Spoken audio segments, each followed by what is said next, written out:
3 years ago in the mass media, news began to come out about how in places like Africa and the Middle East, Christians were being persecuted. Before this, I'd heard something about it, but I really didn't have any idea. For me, it was hard to believe that it was true that in the Middle East there are Christians that for the mere fact of being baptized Christian and no other reasons were being killed. It was also strange to me that there are people ready to kill other people just for being Christian. Time passed by and important people began to show interest and support those Christians. It was then I realized that it was true. There are Christians who in the 21st century are being killed. When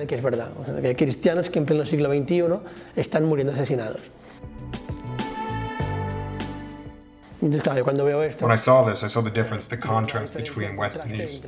There, where they have real motives for renouncing their faith and for hiding, and not saying that they're Catholic, they say it. And not only could they die for it, but lose everything they have, their houses, their work, their children's education, their savings, their children's lives, and their own lives.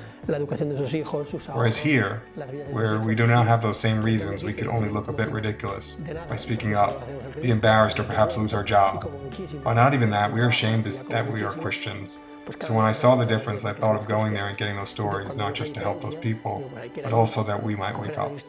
No solo para ayudar a esas personas, sino también para que nosotros pues despertemos. For us, faith is something theoretic, like an accessory. It's then we have problems that we believe in our faith. When everything goes okay, we get careless. It's just a series of theories that we try to live, but don't become anything more in our life. It isn't important for our life. Instead of our lives are built upon things.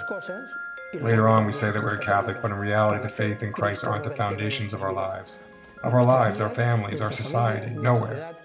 However, you go there and you see how for them their faith isn't a theory or an idea, but that Christ is something substantial for them and for their lives.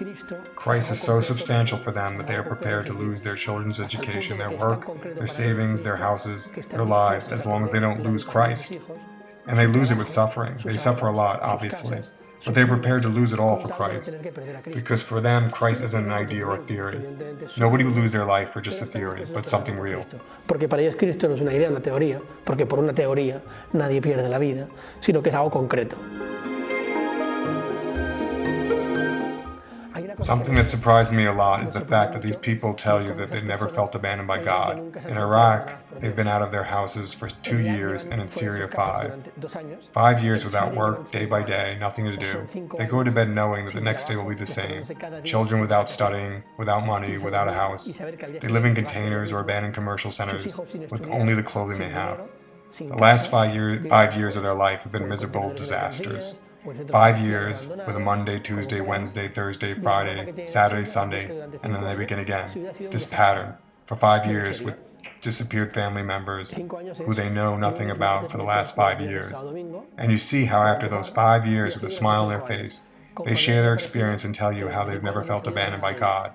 Moreover, they tell you that when they wake up in the morning, they thank God for everything they have and for the life that He has given them.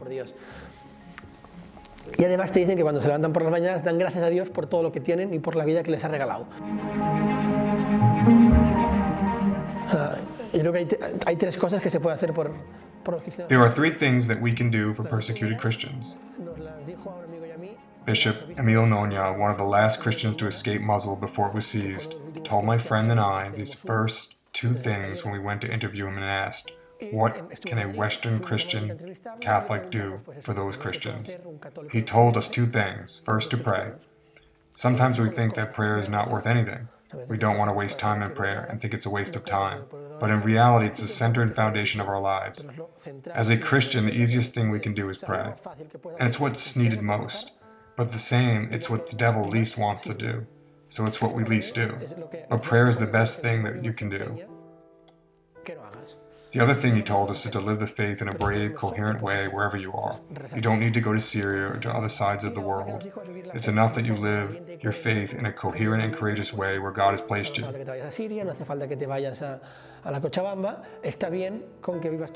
We have to bear testimony and not be ashamed. The third thing that I add is if in addition you want to help materially and economically, the foundation which is most helping Christians is aid to the church in need. It's a foundation of the Holy See that works not only with persecuted Christians, but the church, but also with the church in need. We've seen them work in Lebanon as well as in Iraq. I have volunteered there, so I've seen it from the inside. They are the ones who do the most and the best job for the people. They help not only with the formation of seminarians and novices who have lost everything, so they can study, but are also helping children to study and help their families to get homes. The work they do in those countries is amazing. So if anyone wants to help apart from the two things that Bishop Emilio Noña told us, help materially with your time, and talent, and money by giving to aid to the church in need. Pues quiere ayudar materialmente, con su tiempo, con su talento, con su dinero, ahí es la mejor forma de hacerlo.